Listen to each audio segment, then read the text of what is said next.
The coastline of southern Peru meets the Pacific without transition. There is no gradual shift between land and sea. Dry ground ends, and water begins. The desert arrives at the ocean fully formed. Along this stretch, near San Juan de Marcona, the land remains largely unchanged for long distances. The Atacama extends into Peru here, carrying with it the same absence of rainfall that defines it farther south in Chile. Years can pass without measurable precipitation. The air holds little moisture. The soil does not retain life easily. Yet the ocean just beyond this coastline behaves differently. The Humboldt Current moves northward along the western edge of South America.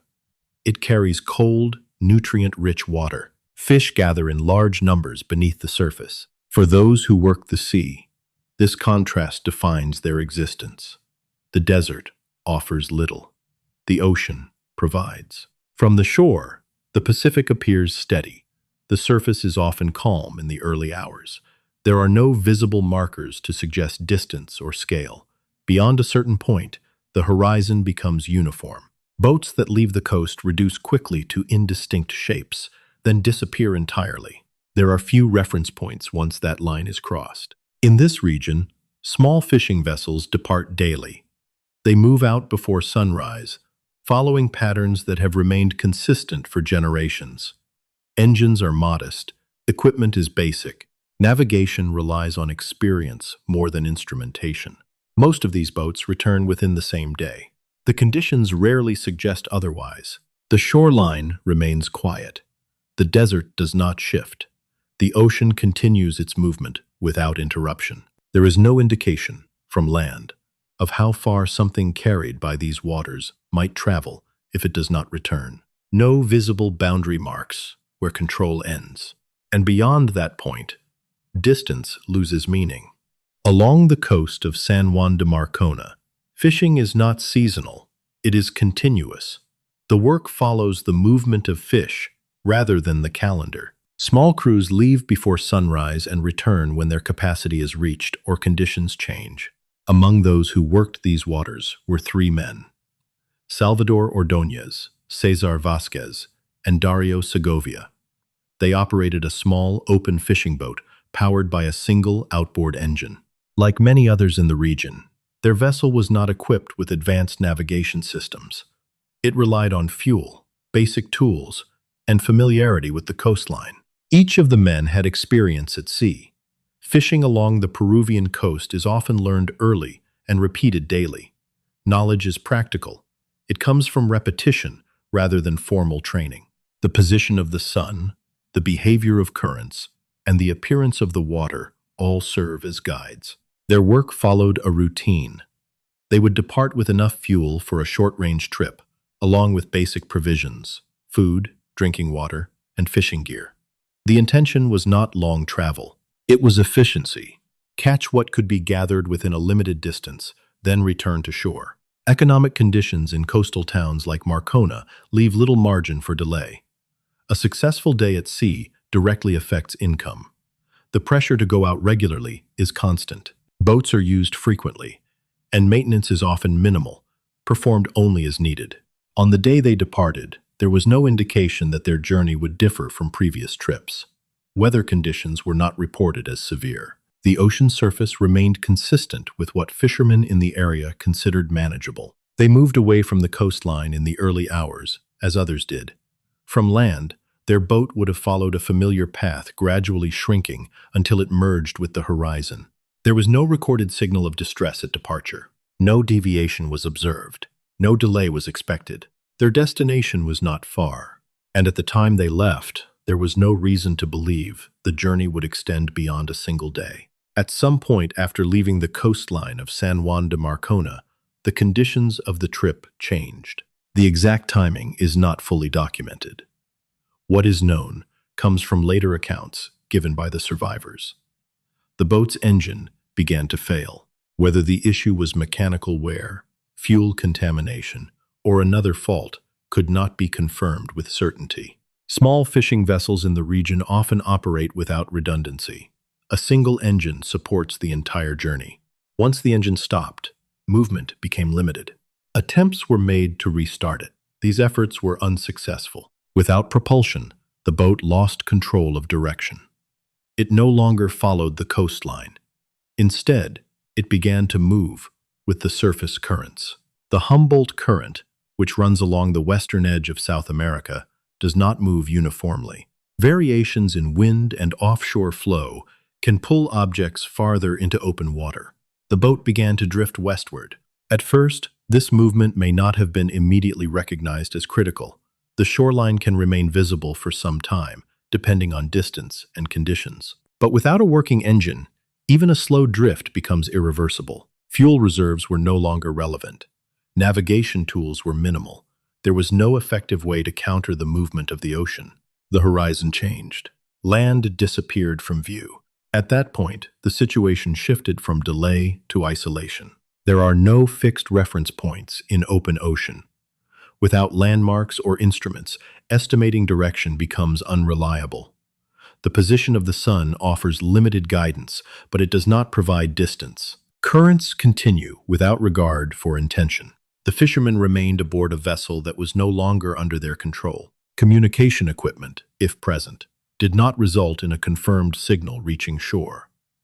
No rescue response was initiated during the early phase of their disappearance. From land, the absence would not have been immediately unusual. Fishing boats occasionally return late. Delays are part of the routine. But beyond a certain distance, the possibility of return decreases rapidly. The boat continued moving away from the coast. There was no mechanism to reverse it, and with each passing hour, the margin for recovery narrowed.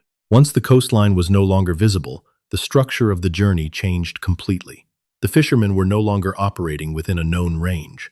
Their position could not be measured with accuracy. The boat continued to move under the influence of ocean currents, without control or clear direction. In the first days, they still had access to the provisions they had brought from shore. These supplies were limited by design. The trip had been intended to last only a short time. Food and fresh water were consumed with increasing caution as the situation became clear. Rationing began early. The available water was divided into small portions. Consumption was reduced to extend its duration. Food followed the same pattern. There was no certainty about how long the drift would continue. Every decision was made to delay depletion. The sun remained constant. Exposure increased as time passed. There was no shelter on the vessel beyond minimal coverage. The surface of the ocean reflected light upward, intensifying the effect. Skin damage developed gradually. Fishing became a necessity rather than an objective. The equipment they carried allowed them to catch small fish when conditions permitted. These catches provided a temporary source of food. There was no reliable method to preserve it. Consumption was immediate. Water presented a greater challenge. Rainfall in the open Pacific is irregular. When it occurred, they collected what they could using available containers and surfaces. These moments were brief and unpredictable. Between them, dehydration advanced. At times, they resorted to drinking small amounts of seawater despite the known risks. This provided short-term relief, but increased long-term strain on the body. The effects accumulated over time. As days passed into weeks, physical changes became more visible. Weight loss progressed. Muscle strength declined. Movement on the boat required more effort. Simple tasks, such as handling fishing lines or adjusting position, became slower. Time lost clear structure. Without a fixed schedule or external reference, the distinction between one day and the next became less defined. Sleep patterns shifted. Periods of rest and wakefulness occurred without regular intervals. The passage of time was measured only by changes in light. Mental endurance became as important as physical survival. There were long periods without activity. The environment offered little variation. The horizon remained unchanged in all directions. Silence dominated, interrupted only by wind and water. The fishermen adapted to this condition by focusing on immediate tasks, checking lines, conserving water, adjusting position to avoid excessive exposure. These actions provided structure where none existed naturally.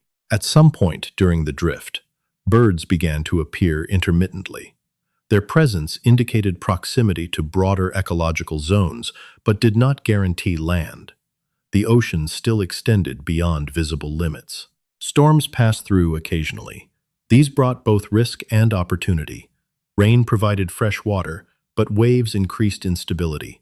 The small vessel had limited capacity to withstand strong conditions. Survival during these periods depended on maintaining balance and avoiding capsize. Equipment deteriorated gradually. Exposure to salt and sun affected materials. There was no way to repair significant damage beyond basic improvisation. As the drift continued, the fishermen moved farther from established routes. Commercial shipping lanes are not evenly distributed across the Pacific. The probability of encountering another vessel decreased as distance increased. Weeks extended into months. The boat remained intact but unchanged. It continued to move with the current, carrying its occupants across open water. There was no clear destination, no visible endpoint. The Pacific Ocean, at that scale, does not provide feedback. It does not indicate proximity to land or safety. It maintains consistent conditions across vast distances. The fishermen remained within this environment, sustained by limited resources and routine. Their position was no longer represented on any map in practical terms. They had moved beyond the range where navigation, intention, or expectation could define the outcome. Only the movement of water remained. As the drift continued, the limits of the human body became more apparent. The balance between intake and loss had never been stable. Over time, it shifted further in one direction. Dehydration intensified. Periods without rainfall extended. The intervals between opportunities to collect fresh water grew longer. Physical symptoms became more pronounced.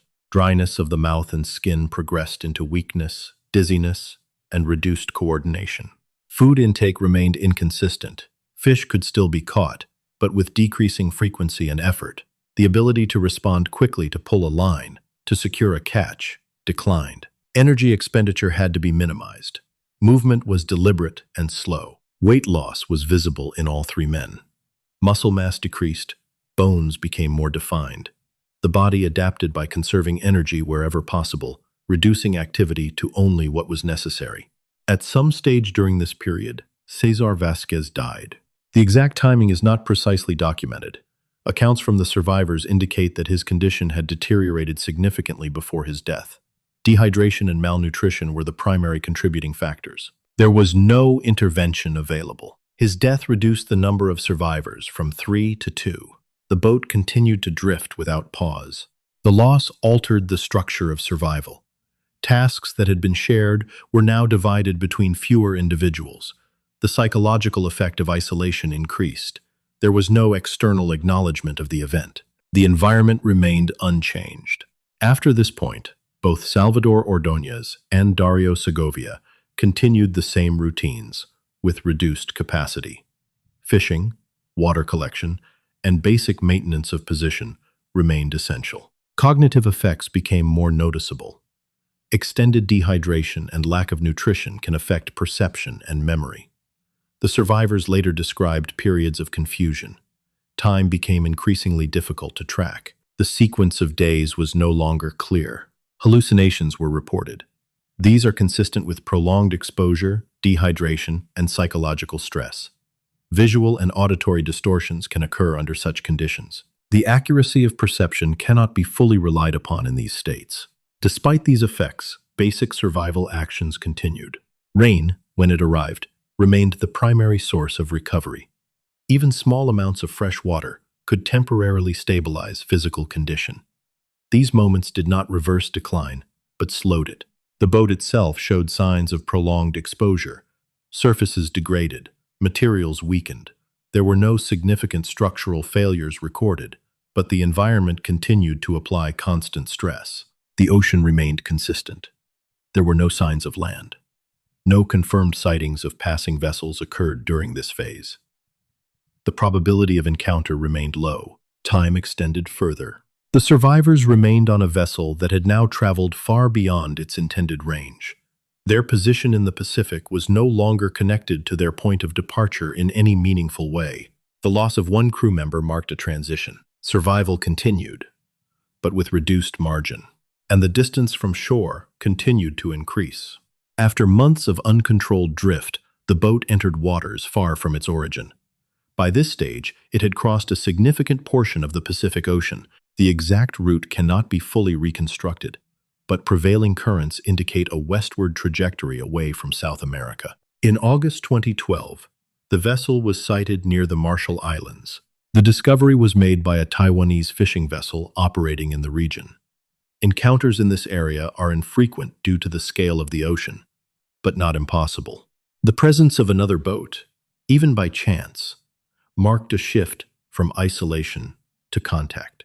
When the drifting vessel was approached, only two individuals were found alive: Salvador Ordóñez and Dario Segovia. Their physical condition reflected prolonged exposure. Both showed signs consistent with dehydration, malnutrition, and extended time at sea. Muscle loss was severe. Movement was limited. Immediate assistance was required. There was no indication that the boat itself had changed significantly beyond wear. It remained afloat, having endured months in open water without structural failure. Its presence in this location represented a distance of approximately 8,000 kilometers from its point of departure. The survivors were taken aboard the Taiwanese vessel. Basic medical attention was provided on site. Stabilization focused on hydration and rest. Their condition required careful management to avoid further complications. No formal distress signal had led to this rescue. There had been no coordinated search effort extending into this region. The discovery occurred through direct visual contact. Following recovery, the survivors were transported to facilities within the Marshall Islands for further medical evaluation. The transition from open ocean to structured care was gradual. There were no public records indicating immediate communication with their place of origin at the moment of rescue. Identification and confirmation followed later. The event concluded without ceremony. A drifting vessel, long removed from its expected range, had been located. Two individuals remained alive, and the movement of the ocean, uninterrupted for months, had carried them to a place where contact became possible again. The journey of the boat from San Juan de Marcona to the vicinity of the Marshall Islands remains one of the most improbable events recorded in modern maritime survival. Approximately 8,000 kilometers of open ocean lay between departure and discovery, a distance no vessel of its type was designed to traverse without propulsion. From a historical perspective, the incident illustrates the intersection of human endurance and environmental determinism. The fishermen had relied on experience, routine, and resourcefulness, yet all were secondary to the ocean's currents. Mechanical failure rendered their decisions partially irrelevant. Survival became a negotiation with natural forces rather than a controlled outcome. The conditions of isolation, limited nutrition, and exposure tested the limits of human physiology. Dehydration, malnutrition, and the psychological effects of prolonged uncertainty highlight the fragility of life in extreme maritime environments. At the same time, the endurance demonstrated by the surviving fishermen underscores the capacity for adaptation when basic routines, rationing, minimal activity, and improvised resource collection are strictly maintained. For historians and maritime specialists, the event is notable not for heroism, but for its demonstration of chance and contingency. A vessel lost to mechanical failure carried men beyond established search areas and conventional expectations. Rescue occurred not as a result of signaling or anticipation, but through the simple convergence of human activity on the ocean's vast surface. The story closes quietly. The boat remains a record of drift, survival, and improbability. The men survived, but the narrative carries no celebration, no dramatization. It is a matter of fact. A boat lost from the Peruvian coast was found thousands of kilometers away, having drifted across a vast and empty stretch of ocean. Observers are left with the understanding of distance, the impartiality of natural forces, and the resilience of humans under constraint. The ocean remains constant. Its currents do not distinguish between routine departure and extraordinary drift. The horizon continues to extend. Silence follows.